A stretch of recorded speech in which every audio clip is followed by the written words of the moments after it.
Good morning, everyone. What a great turnout. Thank you so much for coming to listen to my talk today. My name is Kristi Peak-Oliveira, and my background is actually speech-language pathology. And I'm currently Assistant Director of AT Services at Easterseals. And my area of expertise is augmentative communication, which is a kind of a subset of assistive technology. Where if people who have difficulty communicating, they use technology to support their expressive language. So for today's talk, my talk probably lasts about an hour. And as Heidi said, we'll leave questions. If you put your questions in the chat, we can address them at the end. I'm actually normally my husband is here working as well, but it's a Saturday and he's out running errands, so I'm really happy not to have my headset on. But I apologize in advance if there's noise. My dogs start barking, I will put my headset on. I'm going to cover, I'm going to give you a broad overview of assistive technology.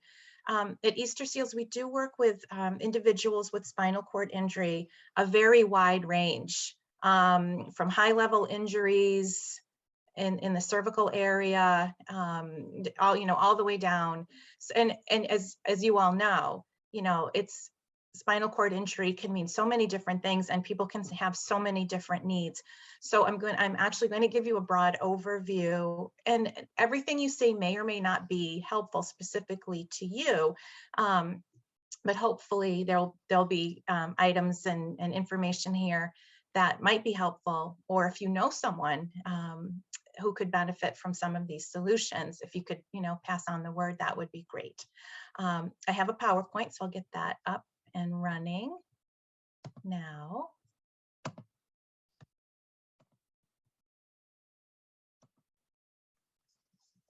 This always gets me.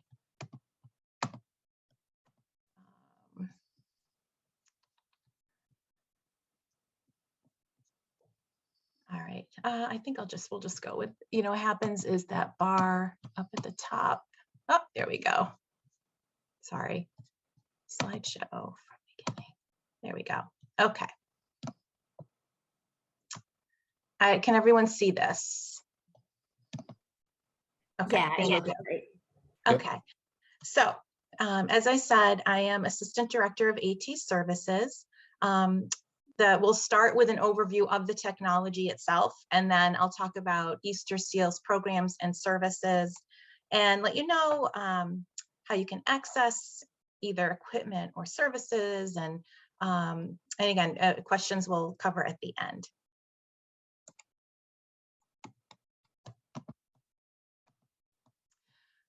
So the objectives, we just talked about those. So, just to understand, the federal definition of AT is any item, piece of equipment, or product systems, and I think this is important, whether acquired commercially off the shelf, modified or customized, that is used to increase, maintain, or improve functional capabilities of individuals with disabilities. So AT is very broad. It can be something that it includes things like a pencil grip, maybe that you buy at Target, all the way up to devices that you can control with your eyes. It's a very broad range. And quite often, we do use solutions that are commercially available that you could walk into Target and buy or order on Amazon. So it's a very wide range. And I think also too, something to remember with assistive technology, it's being used to compensate for disabilities. It's not going to fix anything. It's not going to give people 100% back of what they lost, but it can compensate for the challenges that you're facing post-injury, illness, accident, that kind of thing. Oh, there's a name I know. I won't read this whole thing to you. I'm also going to talk about a little bit about augmentative communication, because we do see clients with spinal cord injury who need that type of support. And again, augmentative communication is essentially assistive technology that allows you to have access to expressive language if your speech is somehow impaired or you're prevented from using your speech. So if you are, potentially an Easterseals applicant to the programs, you might have a traumatic brain injury, aphasia following a stroke, spinal cord injury. We see a lot of people with neurodegenerative diseases such as Lou Gehrig's disease, multiple sclerosis, Parkinson's. We see people who have gone through cancer and potentially surgery that has somehow impacted maybe their oral motor structures, or they've had a brain tumor and it's damaged their ability to think, use executive functions, organizing and things like that. We see individuals with cerebral palsy, and we also see a lot of individuals with learning disabilities. Typically, we're seeing those folks through one of our vocational rehabilitation programs. Maybe they're going to college, but we do continue to work with adults with learning disabilities if they qualify for one of our programs after they've left high school or college. So we're going to start with augmentative communication. So who might benefit from AAC? So essentially it's, people who, it could be someone who has speech, but they're having trouble making themselves understood. Maybe they've had some sort of brain injury that goes along with their spinal cord injury, where their muscles have been affected and they're dysarthric, which means their speech is kind of slurred and difficult to understand. Sometimes we get referrals because people are, not long past their accident or injury and they are on a ventilator. Maybe they're trached and on a ventilator and they need a way to communicate, or maybe they're a little bit farther out and maybe they're still trached and they're unable to tolerate one of those valves, one of the speaking valves like a passimure. Maybe they can't tolerate that. So they need some help with their communication. So depending on where you are, what your environment is, what your communication needs are, we might look at what we call low-tech solutions.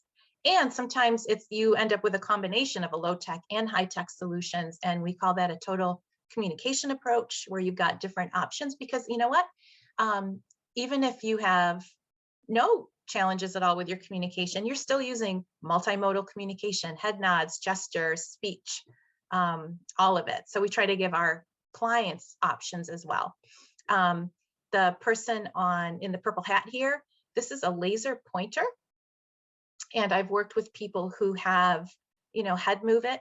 This might be used, for example, if someone's in bed and they don't have access maybe to their communication device and they need a way to get messages across quickly and comfortably. So I've worked with people who they have this mounted on a hat or on their glasses, and then they've got a big communication board up on the wall. It could be a letter board like we see here, or there are communication boards that you can buy that are like the whole body. So you could just point to an arm, a leg, a stomach, a head, to indicate if you're in pain or uncomfortable. And just by using small head movements from your bed, you're able to access, the communication displays on the wall. Higher tech solutions might involve using this on the right here, this device. This is a Tobii Dynavox, and it is down here at the bottom is it's a module that attaches that picks up the movement of your cornea. And so some people who are potentially, paralyzed from the shoulders down, they might be able to access this using their eyes, even if they can speak. It's a window-based system. So you could use your eyes to get on the internet, access social media, do environmental control. There's infrared capability built into this. So using something like this with your eyes gives you a wide range of options, not just voice output communication, but environmental controls and access to the internet, access to your computer, so you could write, anything you could do on a computer, you could do with your eyes. Sometimes people, this little red switch here in the middle, and this right here is it's actually an eye blink switch. So you can't, it's not easy to tell in this picture, but there's a little infrared light that goes across this way, and it picks up the blinks. So what might happen is the computer has been set up so it scans. It might scan one section at a time. If you're writing, it might do, like if you had a keyboard up there, it could go row by row by row. And then if you hit the switch with your head or blink with your eye, then it would start going column by column. And when you blink again, it will make a selection. Admittedly, that can be very slow, but for some people, it's their main window into the world, and that's how they access their communication device or their computer. There's even now with the iPads, the newer model, oops, didn't mean to do that. The newer models now with the more specialized cameras, they can actually track your head movements. So if you can either use a communication app on the iPad, or there's actually an updated, what we call text-to-speech app, which is you can spell things to have them spoken. That's actually an Alexa device in and of itself. The iPad is an Echo, which is so cool. If you had that, you could, move your head to spell, to make messages, and then to give commands, just as you would your smart speaker. What's the weather today? And play Bob Dylan or whatever you wanted to do. So those are some augmentative communication options that also have some connection to people maybe with a higher level injury who need a more adapted way to access their computer or iPad. And these are just some examples of mounting solutions for iPads. This one here in the middle, the scale is not good. This is actually a pretty big mount, and it is incredibly sturdy. And I have had people who needed to be reclined almost fully in their bed, and that's how they were comfortable, and that's how they spent most of their time. This, for example, I'm working with a young man with muscular dystrophy who is nearing, most likely nearing the end stage of his, and he's in bed all the time. And so we've got this, and it's because it's so sturdy, he has one of those Tobies mounted, and that's a pretty heavy device, but it's above his head, so he can look up and it's above his head. And that's how he is watching movies and sending emails and things like that. And it's sturdy enough that it's safe to have this item mounted above his head. And then I'll just say one more thing about AAC. This right here is, if you'll see, this is attached to this gentleman's head, and they're actually working to place electrodes now. In some cases, I know it's been done surgically, but I believe they're also trying to use just sensors on the head, so it doesn't have to be so invasive. But this technology literally reads your brain activity.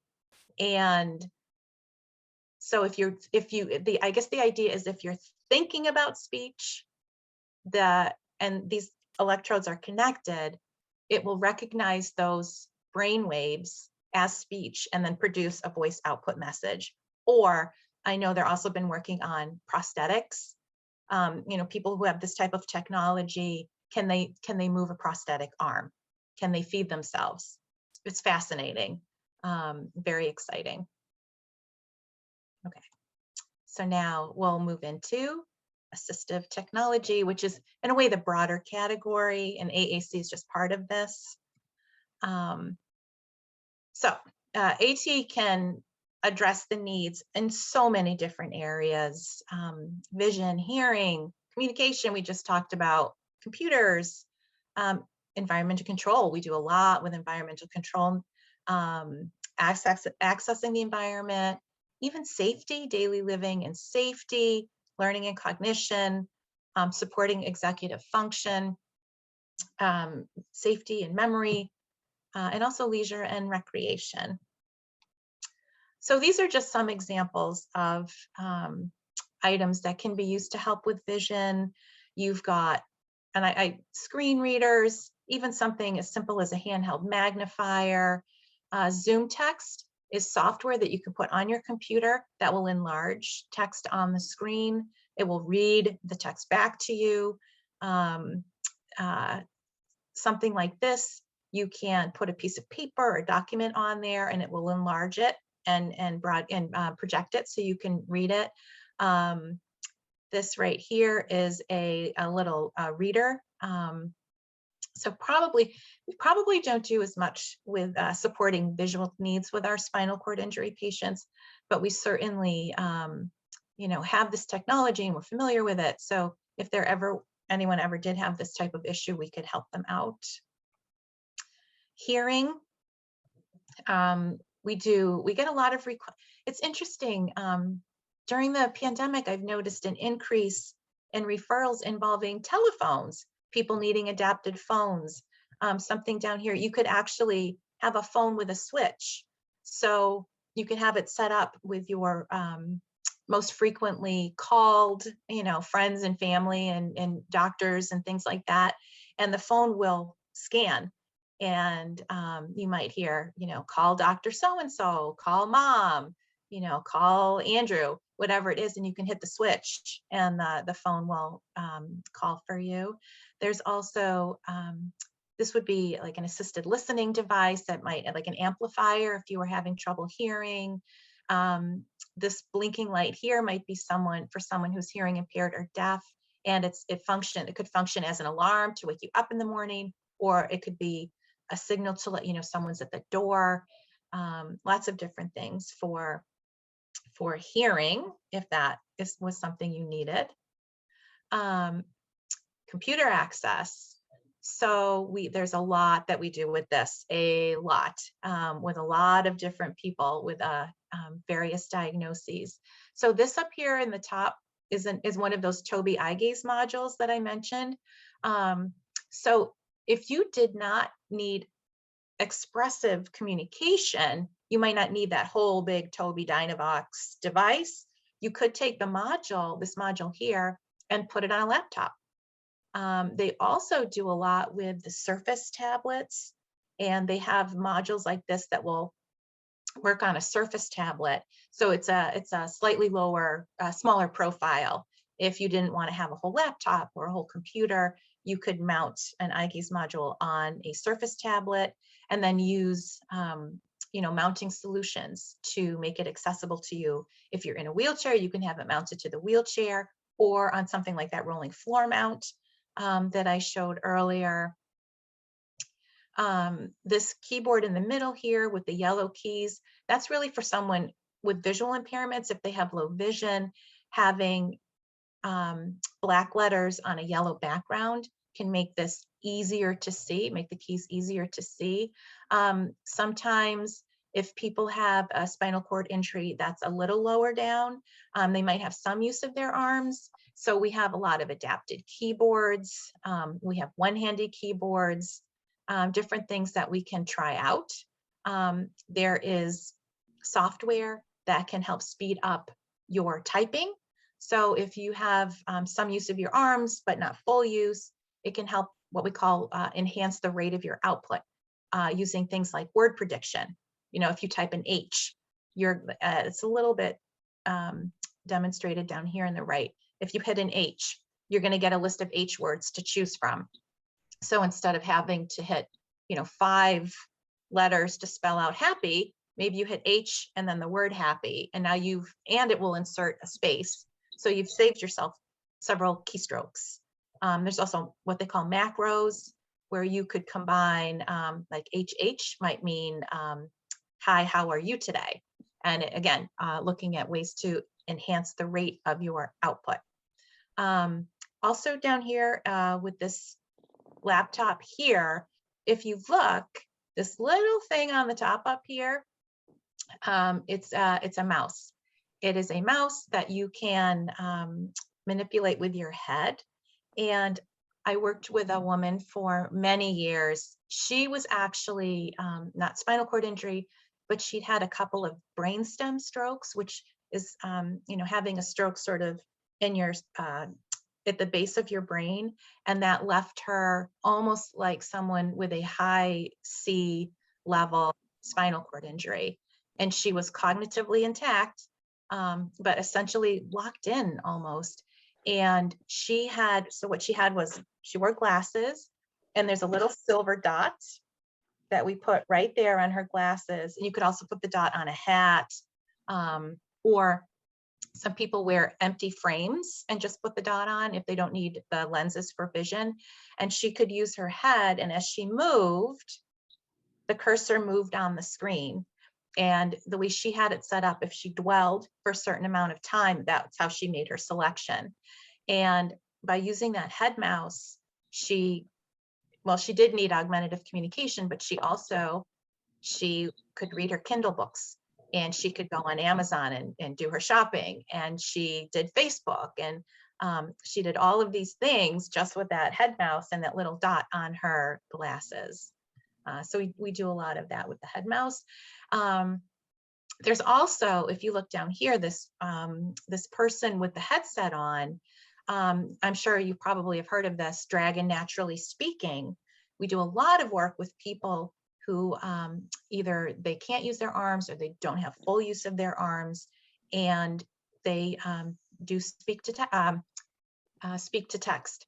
So they'll have the headset on, they have Dragon, the software program, and they're using their voice to control the computer. And again, full access, writing emails, going online, social media, all of it through the voice commands. So there's a lot of different ways you might be able to access the computer.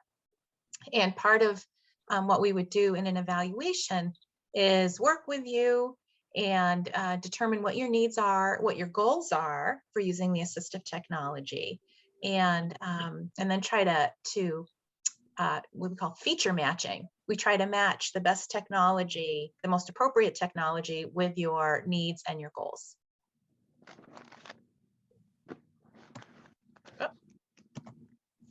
Okay.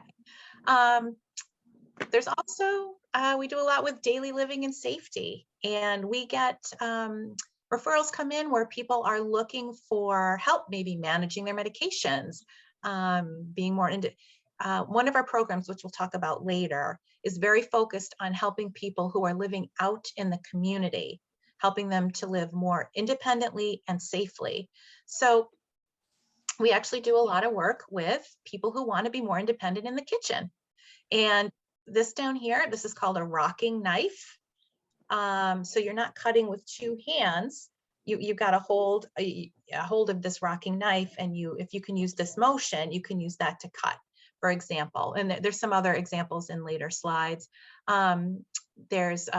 We do a lot with medication storage, reminders. I believe there's even medication dispensers that will dispense medication automatically if you can't physically open the containers. Here's a hands-free can opener, a safety grip for the shower. This here is called the Shake Awake, and that might be more for somebody with a hearing loss, or we've had parents of college students who have executive function disorder use this. This little circle here goes under your pillow or under the mattress, and it vibrates, and that's how it wakes you up in the morning. There's also a bell that will go off as well. Going along with, like I said, we do a lot of help. We support people in the kitchen. There's also other different types of activities of daily living that we help out with. Pouring tea with one hand. Here's that rocker knife I mentioned. This down here is called firmware, or liftware. I'm sorry, liftware. And we actually see a lot of Parkinson's patients with the tremor who benefit from it, because if you're the spoon, this little neck here lets the spoon move. So if you have a tremor in your hand, you might be tremoring, but then the spoon stays still. So you're able to feed yourself more effectively. And then this little glass thing right here, the pot watcher, it's a way to help you know when the water's boiling in the pot, and it lets you know that it's not safe to touch the pot or put your hand near the water. Here's some on the right. There's just some simple adaptations. If you have difficulty with that fine motor skill of holding a pen, you might use an adapter, such as this little pencil grip right here. And then this, I'm sure, I don't know if you're familiar with this or not, the good old sock, putting the sock on. You slip the sock over that blue shape, and then there's a sort of ropes that you can use to pull the sock on. So we have OTs on staff, but any of our assistive technology specialists are able to look at these types of activities of daily living and the technologies. Technology for learning and cognition. Again, maybe not as relevant to the challenges that you all are facing, but again, if you sustained a head injury as part of your spinal cord injury, you might have some challenges here. So we actually do a lot of work with people, just teaching them how to even use their iPhone or their Android, one of their smartphone, reminders, calendar, things like that.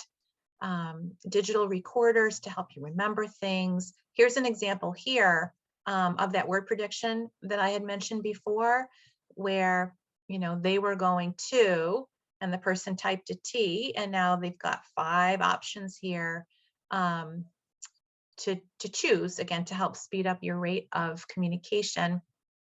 Over here in this upper right hand corner is a smart pen, the LiveScribe smart pen. And we do a lot of work with people who are in college using this, because it's a pen, but it also is a digital recorder. And if you use it with these special paper that has sensors built right into it, it takes a visual image of what you're writing, and it's all recorded in the pen. And if you wanted to go back, so you go to class, you take your notes, or if you're working, you go to a meeting and you take your notes, and then you can go back later and open up that notebook, that special notebook with the sensors that you've been using. You can go back anywhere, touch the pen to the paper, and it will read back that part of the lecture. It's very cool technology. Okay. We've talked about this already, organization and executive function. So these are just examples, again, of, I'm sure you all know about using your phone for reminders and things like that, something similar. Smart speakers is something else we do a lot with. I won't spend a lot of time on that. Accessing your environment or having environmental control. This is something that we do a lot of work with clients who have spinal cord injury. Here's another one of those adaptive telephones that I was mentioning before. It's a big speakerphone. Smart speakers. So, before, environmental control meant those systems like the Quartet, very expensive, very difficult to maintain, always, having issues with accessing the Quartet and having environmental control. So we've been doing a lot more work with smart speakers now. They do so much, and you can get modules so you can control so many different things. Even, my husband and I had to, we had to go look for a new refrigerator last weekend, and, there's smart refrigerators now, there's smart ovens now that you can control through a smart speaker. So we've been moving away from the systems like the Quartet and into more work with the smart speakers and helping people determine, what are your goals? What modules do we need to get so you can control all of these things with your voice?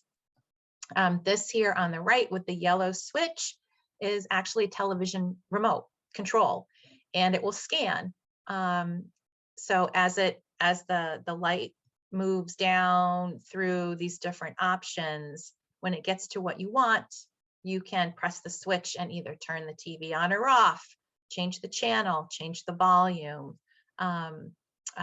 So again, and these are some modules here that you'd plug in. For example, if you wanted to use your voice to control a light, you would plug this into the socket, plug the light into the module, and then it would connect with your smart speaker. And then finally, play and leisure. Sorry. We do a lot of work with clients who are looking for adapted gaming. There's adapted controllers out there, and I worked with a client who, again, I don't, as a speech pathologist, I don't spend a lot of time with spinal cord injury patients unless they are potentially trached. But I have worked with clients who had other needs, but also presented with, for example, difficulties using their arms and their hands. And I had one client who was living in a group home, but he had an 11-year-old son. And they had, before his injury, they had loved gaming together. So we got him an adapted game control so he could still go online. Even if his son wasn't there with him, they could connect online and play games together, which was really nice. This wheel is, it's called the free wheel, and it's something that can be attached to your wheelchair. It's like a third wheel on the back to give you more stability, and so you're not going to tip if you're going into more rugged terrain or uneven terrain. And so that can help people have access to more places out in the community. All right, so now we're going to move into the different programs. So I'm going to talk about several different programs, some of which you're going to be able to access and some of which you might not be able to access. So Easterseals, we don't take medical insurance. So any applicant to any of our programs, and we work with we work in schools, we work with several different state contracts, doesn't matter. You have to either be eligible, for one of these programs in order for us to see you. So I just want to be upfront about that. So our contracts for adults include, we work with a couple of waiver programs. They're mass health waiver programs, again, designed to help keep people out of nursing homes and out living in the community. And so we work with the Acquired Brain Injury Waiver Program. And we also work with MFP, which used to be called Money Follows the Person, and now it's called Moving Forward Program. And that, I don't know if anyone here is involved with that program, but that would be for someone who's been hospitalized for a certain length of time, and now they're using this waiver money so they can get out of the nursing home or out of the skilled nursing facility and out living into the community. I had mentioned the vocational rehabilitation program before with MRC. This is for adults who are either trying to go to school, trying to stay in school, or people who are working, trying to stay in their job or trying to find employment following illness, injury, something like that. The waiver programs and the vocational rehabilitation program, you have to be referred by a case manager or a case coordinator from MRC in order to access those programs. This third program here, the Assistive Technology Independent Living Program, anyone can refer themselves to this program. So we get referrals from individuals, from families, from elder care services, from the VNA, all kinds of different places. Anyone can refer themselves or a loved one or someone, a client, to this program. However, there are state eligibility requirements that we have to follow. And so we actually cover the whole state. So it used to, we didn't used to have the whole state. Sometimes I had to tell people, I'm sorry, we can't see you because we don't cover Western Mass, but now we do. So no matter where you live in Massachusetts, that's a qualifier. What I find people run into sometimes is you have to be living out in the community.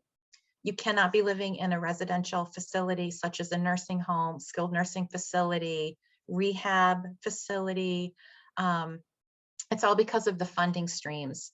And the idea is if you're living in one of those one of those facilities, first of all, you're not living independently out in the community, and that's what this program is for. But also, the idea is those facilities are getting money to provide you with those services. And I know it doesn't always happen, believe me, I know. So that's something to think about. And you also can't be involved with any other state agency, any other EOHHS agency, like Department of Developmental Services or Mass Commission for the Blind, or the MRC, the Vocational Rehabilitation Program. So there's definitely some state eligibility requirements for that program. That's part of my job. I handle incoming referrals for the ATIL. So if you end up being referred or someone refers you, I'm the person that does the screenings and all of that. So we can, again, any questions about that, we can, there's also a financial eligibility requirement to that as well. There's, if you're receiving SSI, SSDI, food stamps, something like that, you're going to automatically qualify. But if you're not receiving any of those things with the Assistive Technology Independent Living Program, then we go to looking at, and it's actually the combined income of any adult living in the home. So sometimes people are not eligible. And of course, I just went through all of this. The other slide. So this is a free program. Most likely, if you're going to qualify for any of these programs, it's going to be this one. It's a free program coordinated by MRC's Independent Living Division. If you're eligible for this program, it covers everything: the evaluation, any recommended equipment, all of the training. It's all provided at no cost to you by the state. It really is an amazing, amazing program where people who might not have any hope otherwise of accessing assistive technology are able to do so. And so you have to have a goal. You have to have a goal and an AT need to be accepted into this program. During the pandemic, we had a lot of requests because people were stuck at home and they wanted to be able to video chat. So we did see people for that reason, iPads, laptops, so you could FaceTime or Zoom or do whatever, get to your doctor's appointments virtually, access telehealth. But every once in a while I'd get a call from someone and they would say, my sister got an iPad and I really would like one too. And then I have to talk to them and then realize, they did not have a disability, or even if they had a disability, it wasn't an AT need. And you have to have an assistive technology need to be accepted into this program. So some type of disability where you require compensation, like some aspect of your life is being impacted significantly to the extent where you need assistive technology to compensate. So I'm also going to talk a little bit about Mass Match programs, and that stands for Massachusetts Maximizing Assistive Technology in Consumers' Hands. This is also state funded. It's essentially the Federal AT Act, which was signed by President Reagan back in the 80s. It's essentially the Federal AT Act in Massachusetts. And there's free programs in this. That's why I want to talk about Mass Match. There's free programs that any resident of Massachusetts can access. The first one is, there are 3 different assistive technology regional centers in Massachusetts. Easterseals has the state contract to run the ATRCs in Boston and Massachusetts. And then UCP Berkshire has the state contract to run the ATRC out in Pittsfield, Massachusetts. So no matter where you are in the state, hopefully there's a center near you. And again, free to any resident of Massachusetts. You can go to the center. You can get a device demonstration. For example, you could say, I have a spinal cord injury and I have trouble using my hands. I'm interested in coming in just to learn about what I can use to access the computer. I would definitely recommend, especially in these COVID times, I would recommend making an appointment. Actually, I think you have to make an appointment right now. In the before times, you could drop in, but at the end of it, I would say make an appointment. And that way, that time is reserved for you. So the coordinator of the program, she is an AT specialist and she's fabulous. You would go in and meet with her and she could show you, give you a demonstration. For example, a lot of the things I talked about today, she could give you a demonstration so you could see how it works. You would have an opportunity to try it yourself in the center. And then if you felt it might be helpful, you can borrow it for up to 4 weeks. Take it home with you, try it out. And so you can try it before you buy it, essentially. So that's device demonstration. And then what we call the short-term loan program. The short-term loan program lets you borrow it for about 4 weeks. And you can get an extension. If you're using it and you need a little more time, you can request an extension. And as long as no one else is waiting for it, you can keep it a little longer. This is a great program.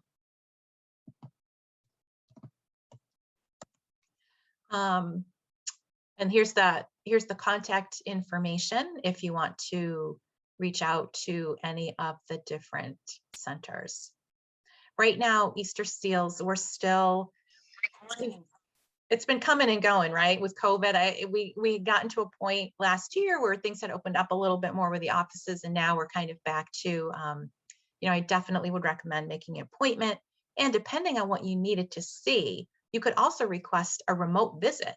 The ATRC coordinator could actually provide you with a demonstration, via Zoom, if you were not comfortable going in, or if getting in transportation was difficult for you. You could definitely request a remote demonstration. And then if you decided you wanted to try something, you could just make arrangements to go in and quickly pick up the equipment or drop off the equipment without actually having to go into the center.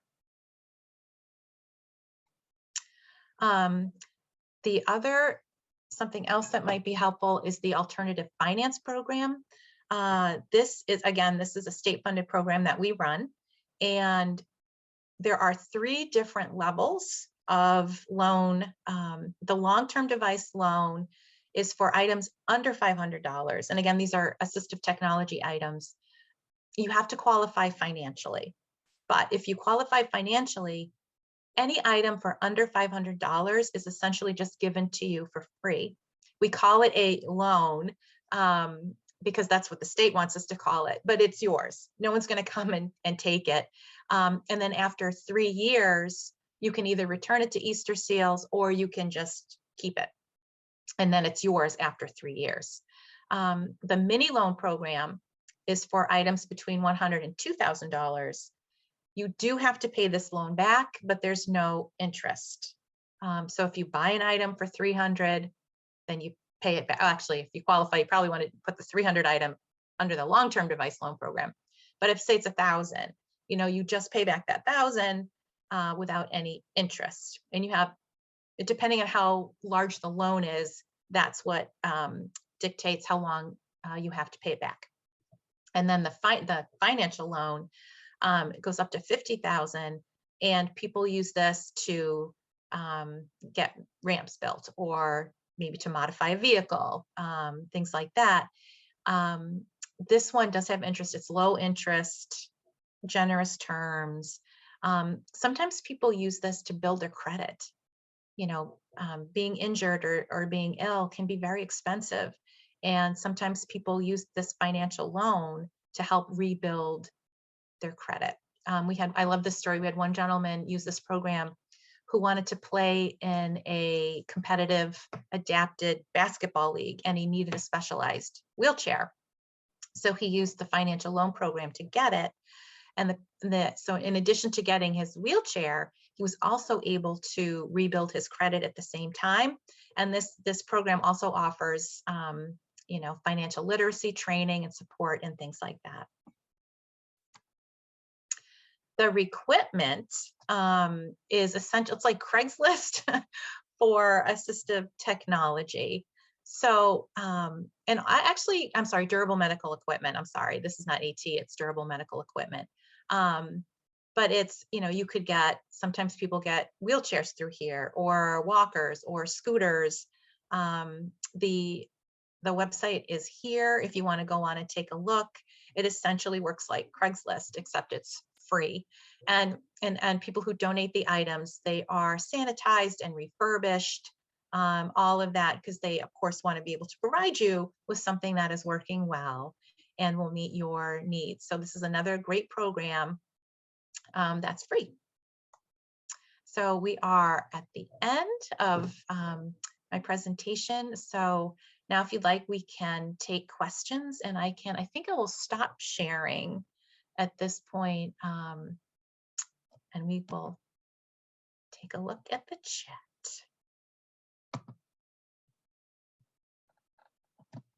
Let's see, oops, go up to the top. Kristi, thank you. That was amazing. Oh, that was great. I learned so much. I'm just going to sort of help you here along thank with, you. Yeah, so sorry, I just changing the view on my screen here so I can see everybody. Yeah, so why don't we go ahead to the chat, and maybe we can start by, would it be okay for me? You can read from the chat, or I can sort of. Oh, if you get, why don't you can go ahead and read. Why don't you read the question? Yeah. Okay, so I think this is a comment here from Chris Ho. My iPad, chair mount, standing desk, headset, PC, monitor, Dragon speech to text, etc.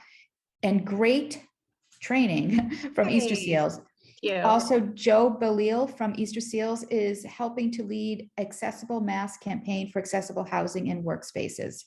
Yeah, 100%. Thank you so much, Chris, for saying that. I'm so glad you've had a good experience with us. Joe Balil is awesome.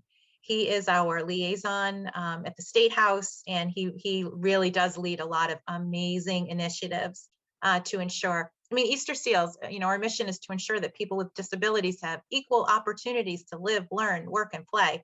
And Joe Balil is definitely a big part of that. So thank you. Chris also is asking, do people need to go through Mass Rehab Commission to get help from Easterseals? Is there a wait list? You may have answered that question, but I don't know if you wanted to clarify. Yeah. So again, it's and I'll just say to everyone in general, if you have any questions about accessing Easterseals services, please contact me. It's part of my job. I'm happy to lead you through that process.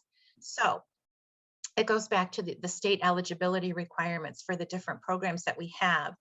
If you are looking to use assistive technology for employment or for academics, going to college, you have to go through the Massachusetts Rehabilitation Commission's vocational rehabilitation program. The Assistive Technology Independent Living Program is really a program of last resort. So part of what I do is help people navigate this. It's my understanding, if you're interested in working or going to school and you want to reach out to MRC, I don't know if they call it a wait list, or I think it takes about 6 months to get your case coordinator and move forward with that process. So yeah, if you're accepted into the program, I do believe there is a wait before you can start services. Okay, great. Does Easterseals pay for free wheels? I suppose if you wanted to go through the one option would be going through those alternative financial programs.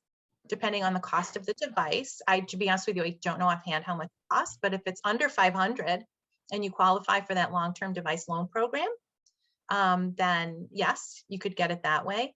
If you were accepted into, the waiver program, the independent living program, that could be, because we're looking to improve your ability to access all aspects of your life.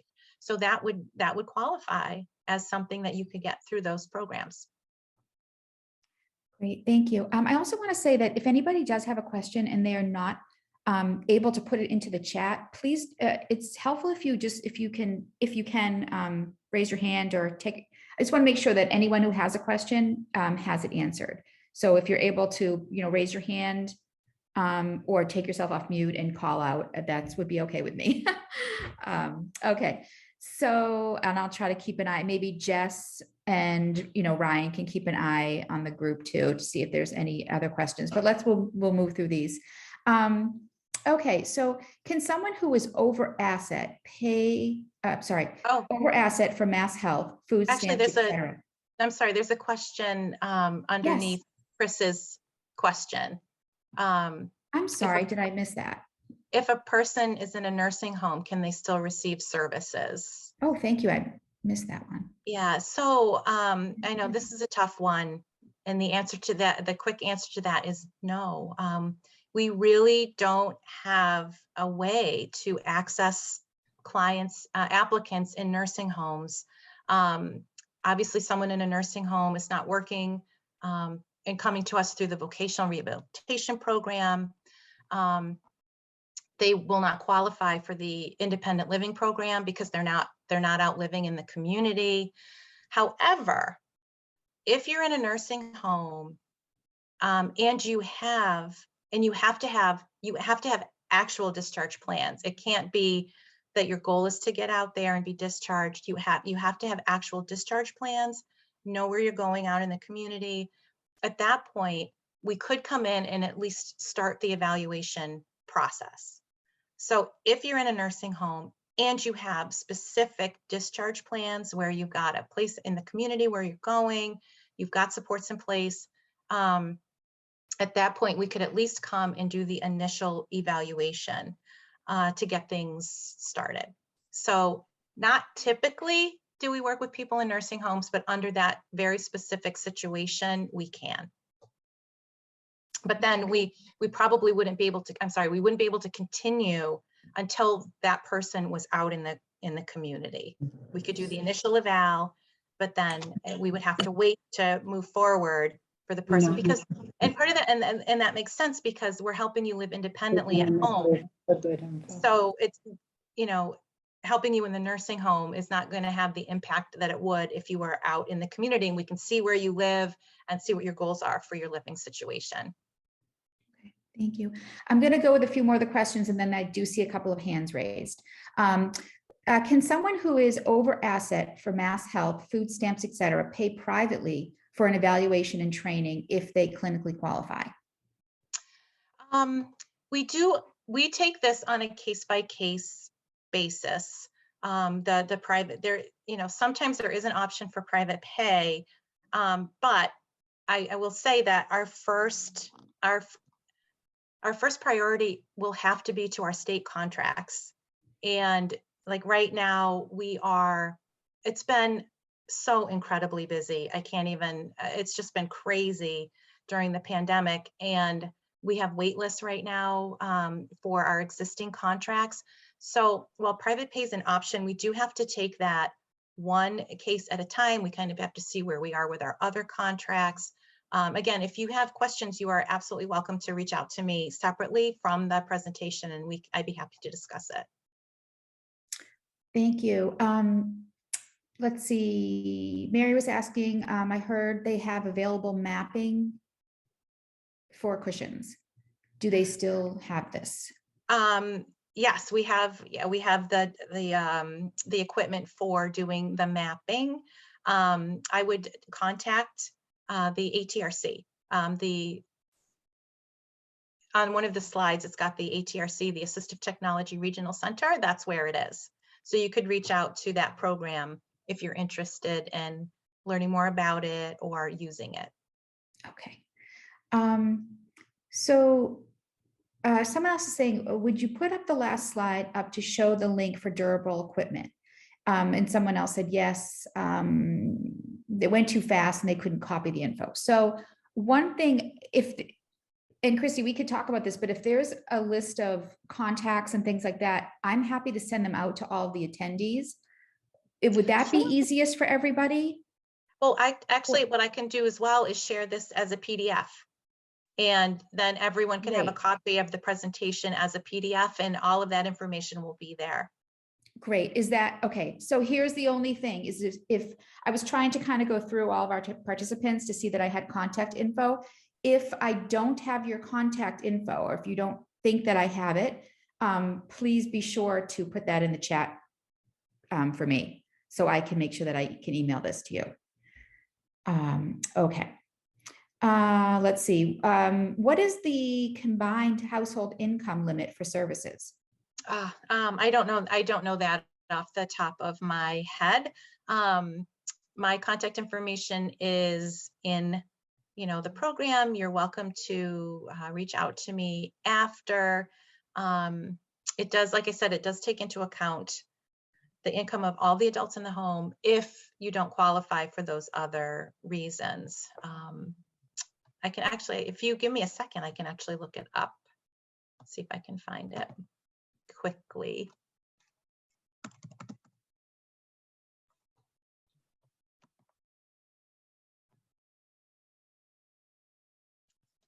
Okay. If you are a household of one, the threshold is 53,315, and that means you can't be over that. If you are a household of two, the cutoff is 69,204. I'll just jump ahead a little. If you had 4 working adults in the home, the combined income could not be more than 99,293.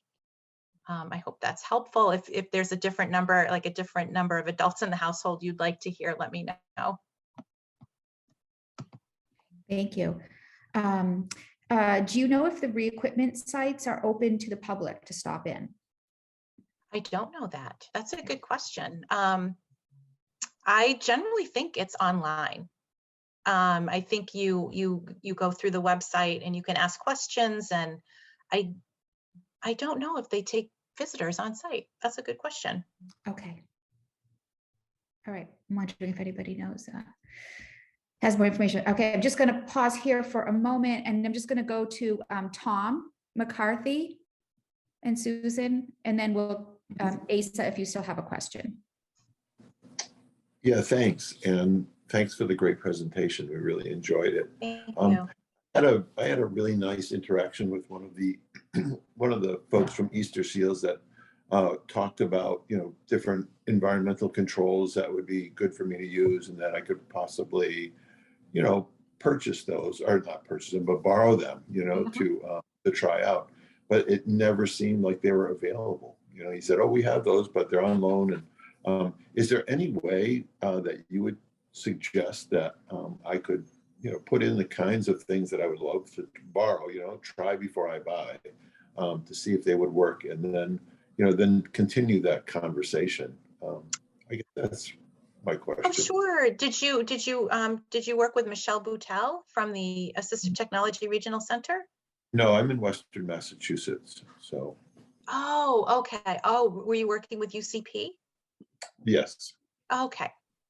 So the Mass Match has a website, and you can go through the website and create an account, and it's called AT4All, and that's FORALL, and that way you can search yourself through that. And if you go to the Mass Match website, and click on search our inventory, it will lead you through that process, and you can look yourself.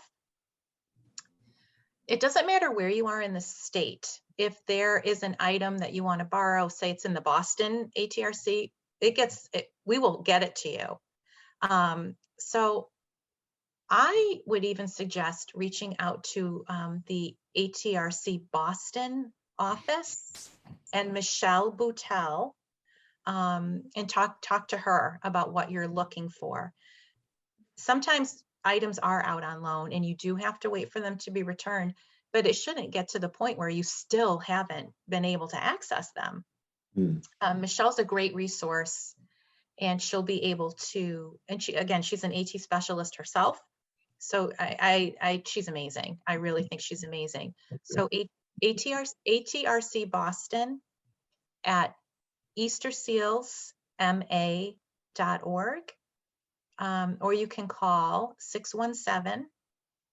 617-226-2634. Great. Thank you very much.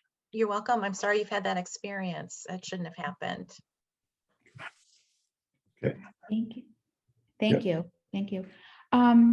Sorry, let's see. Sorry, I lost my place here. Is there a list of recommended retailers for purchasing AAC products? For example, laser pointer, or recommended apps for iPad for head movement?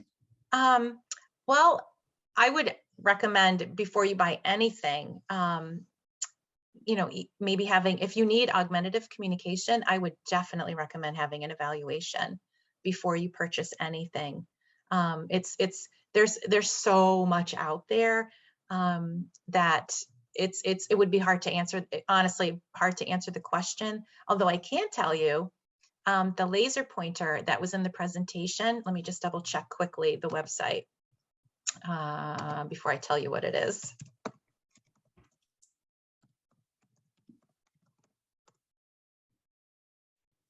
Okay, so the laser pointer came from a company called Low Tech Solutions, and the store, if you go to this website, you'll be able to find it.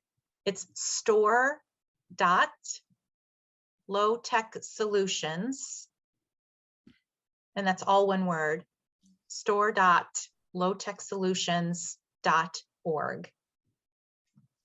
And you'll be able to see the laser pointer, the communication boards that they have. I really like this company. It's a speech pathologist. And I don't know if you ever saw, oh gosh, I can't remember the name of the show. There was a television show on a few years ago about the young man with cerebral palsy in the wheelchair, and he used a laser pointer, and that's from her. If you'd seen that show, you've seen that laser pointer and her communication boards in action. She's great. She's a good resource. So in this case, you could, if you were looking for apps for an iPad that you could use with the head tracking, you could call one of the ATRCs and say, I want to try an iPad where I can experiment and try things with using my head, and we'll be able to hook you up, and you'll be able to give that a try yourself. Or you can ask for a demo and learn more about it. Great, thank you. Let's see, Jose is asking, is there a limit of how many times you could access the services through Easterseals? Hi, Jose, how are you? Your name is I know your name. No, if you're having trouble, and you are more than welcome to reach out again. If you need more help, if you need an update of your system, yeah, absolutely. You can have either you can reach out to me, or have maybe the manager of your group home reach out, and however you want to work it, and we'll figure it out. Great, thank you. Brian Beek, I don't know if you want to clarify what you said here through the MRC Easterseals, if you do want to jump in and. Yeah, it was just a comment. Kristi, hey, thanks for agreeing to do this. You did a great job presenting. Oh, and yeah, I just want to throw that comment out there about the fact that Easterseals helped me obtain a shower chair on one occasion. On another occasion, this was some years back, they helped me in obtaining a desk, a printer, a fax machine, some other adaptive equipment like that for me to maintain my my business and continue with working. So great program. I highly recommend it. And thanks Oh, again. that's great. Thank you. I'm so glad you had a good experience. Thank you. That's great. And thank you to Brian for actually connecting me to Kristi. So thanks, Brian. Oh, okay. Yes. Thank you. Yeah. Let's see here. Josh put in, is this the Requipment? Requipment.org. Yes. Oh, so thank this is, you. Thank you. Thank you. So that's the, which I could also include in my recap. So I'll make sure that I do that. Diane said that she just tried to Google Requipment. They're closed today, but open on Monday for questions. I do not think you can visit to take a look at inventory personally, but they do offer a website to search inventory. Okay. Yes, thank you. Thank you. Yeah. And Asa, did you still have a question? I didn't see that your hand was still up, but if you do, please. Yes. Is there, by the way, that's a great presentation. Is there a comparable program in New York State besides VR? Good question. So each state is supposed to, so Mass Match, as I said, is the federal AT Act in Massachusetts. Each state is supposed to have their own Mass Match. But it's different. It's called different things from state to state. But each state is supposed to have something like the Assistive Technology Regional Center, where people can go to learn about assistive technology. Not every state offers assistive technology evaluations and services, however, but each state is supposed to have an assistive technology regional center. Okay, thanks. Thank you. Case of a great talk. He said he learned a lot about a lot of resources. He got help through Easterseals MRC last year to get a height adjustable desk and laptop stand. Thank you, he says. Thank you. That's great. I'm so glad. Thank you.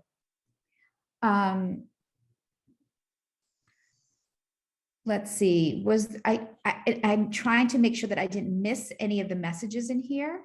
But I still want to open it up to anybody else who has any more questions. So I just want to say one thing real quick. Me personally, I don't have this item, but a friend of mine has an adjustable bed, and he actually had someone come in from Easterseals and set up a system through his, I think it was either Google Home or his Echo, that helped him adjust his bed by voice. So for people that aren't able to use their hands or use a remote or whatever, you know, he has that capability of adjusting his bed when his caregivers aren't there or whatever. So just another like awesome little system that is great. Thank you. Yeah. I just saw another hand up and I'm looking for it. I'm sorry, did someone else have a question? It was Chris. Chris does, yeah. Surprise. I just can't speak more highly of the help I got, and I think just the wait list is an issue, you know, and that's where people are working to try to increase that. I think there may have been some money through the ARPA funding that we advocated for to increase access. The other thing going through MRC, I think there are a few of us here who have vans that were purchased. Well, the van wasn't, but all the upgrades were purchased and the training. So if you can get in to MRC to help people get back to work. And there's a program I know for all of the things related to my work, they were paid for, but then home modifications, Easterseals also had a person, and I don't know if that you cover that exactly, but a specialist who came in and looked at the house with us but then that was income based. So in addition, there's something called the home modification loan program that is up to, which is separate, which is up to $50,000, 0% loans. for adaptable accessibility features. But thank you, Kristi. Oh, you're And welcome. I hope Tara Espirito is back because she was my. Oh, no, No. she's not back yet, but probably soon and probably part-time. Great, thanks. Glad you had a great experience, Chris. How about automatic door openers? So through the contracts that we have, we are not able to do, through the assistive technology programs, we're not able to do home modification. We can't do automatic door openers. We can't do, sometimes people ask for stair lifts and things like that. We can't, yeah, unfortunately, we can't do that. Okay, great, thanks. And Doug? Yeah, I just want to thank Kristi for your presentation. Very informative, and I do want to commend your organization in getting the word out. I sat through a presentation last spring from with Rob, I think it's Pilata from Worcester. Yes. We did a great job explaining the services, and also about 3 or 4 years ago, I did attend a site visit at the Worcester facility. And I urge, whenever you guys open back up for those, urge people to go in and check out the stuff, because it's great to see it, live and in person.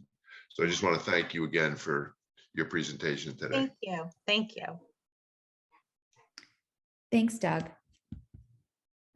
Just looking to see if there are any other hands. Okay, we've got some more.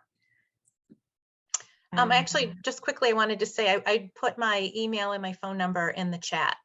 If that's an easy way for people to grab that information, if you'd like to, reach out to me separately. And I can send that to everybody as well. I'll make sure that I include all that information. Mary. Hi, thank you. Awesome. I have 3 pages of notes. I couldn't write fast enough, even though the recording and they're sending stuff. But I was wondering, if you don't qualify for services, like I would really love to borrow the mapping thing to map my butt. And I do not qualify for services. I'm above the whatever. Can I still borrow it? Do you know? Oh, you know what? It's because it's ATRC. That's free to any resident of Massachusetts. It doesn't matter what your income is. I don't know. I think people do the mapping there. I want to say they do it there.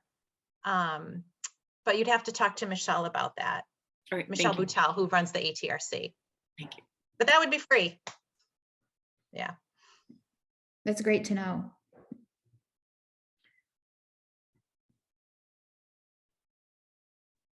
Any other questions? And again, if you are not able to, so Georgette, yes, this is recorded and will be on our YouTube channel. So we usually once they're up and running, we let people know that they're available. I actually have a question. I know that we may have a few people here from out of state. I know we actually already talked about New York. What would you encourage other people from out of state to do to access Easterseals or any of these programs? So Easterseals, just to let everyone know, it is a national organization, but each state is responsible for choosing its own area of interest and which programs it's going to do. Not every state has an assistive technology component to it. For people who are not, and we can't see any people from outside the state. We have, especially through our contracts, we have to see people who are Massachusetts residents. If you're out of state, you could look for the Federal AT Act in your state to see where your Assistive Technology Regional Center is located, and they might be able to let you know. For example, in Rhode Island, there's Tech Access, and they're a great resource. So if you're in Rhode Island, I would contact Tech Access, TECHACCESS, Tech Access of Rhode Island, for help, and they're a great resource. There are, I'm not sure where other people are from, but I think that would be the first step, is looking up the Federal AT Act in your state and what form it takes and what services are offered through that organization. Thank you. Jerry's asking, what about seat cushions? You mean like for I don't- wheelchair? Oh, well, I don't know. I'm guessing that's more of a like durable medical. Yeah, that would be more durable medical equipment. And we focus on the AT. Right. Okay. Just Thank scanning you, through. everyone. I appreciate the kind comments. Thank you. And again, if you're not able, if you want to ask a question and you're not able to put it in the chat, just you go ahead and unmute yourself and give a shout out. I don't want to miss anyone.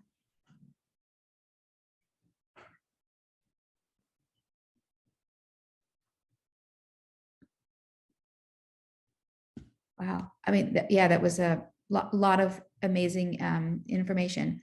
So again, if I will be sending everything out, if you do not think I have your email address, please let me know.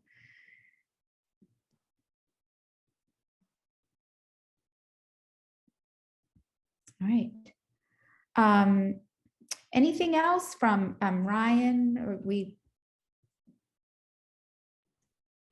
No, but I hope to get this up on YouTube hopefully in the next week.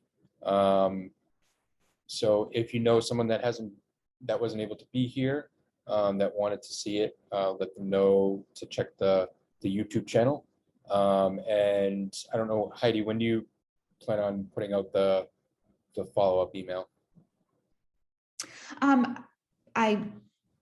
Whenever, I don't know. I mean, I guess it would be helpful maybe to include also the link to we can talk. I mean, Yeah, I'm hoping to do it soon. I'll try and get it as soon as possible and Great. put it in there. So Okay, wonderful. Kristi, thank you so much. We are incredibly grateful for your time on a Saturday morning. And really just appreciate the work that you do, the work that Easterseals does. And yeah, it was just a wonderful presentation. Thank you. Thank you yeah. for having me. I really appreciate it. Thank you. I love talking about Easterseals. So I was happy to be here, and the turnout was great. And I really want to thank everyone for showing up today on a Saturday. Thank you. Yeah. Thanks. And as always, anybody who has any questions about anything or needs any support or help or whatnot, always, reach out to me, Heidi at sciboston.org. All right. Well, everyone, I hope you all enjoy the rest of your day and weekend, and we will see you all soon. stay warm. Thank you. Thank you.